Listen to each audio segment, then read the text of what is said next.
బాబాయ్ వాళ్ళు చచ్చిపోయి అనుకుని పోయినాడ ముసైతాను చచ్చిన నిలిపోయినాకు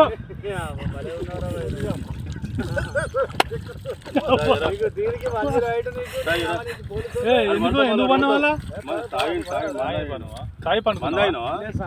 ఎందుకు అనుకున్న వాళ్ళ ఈ చల్లదనానికి ఎండకు చేయలేక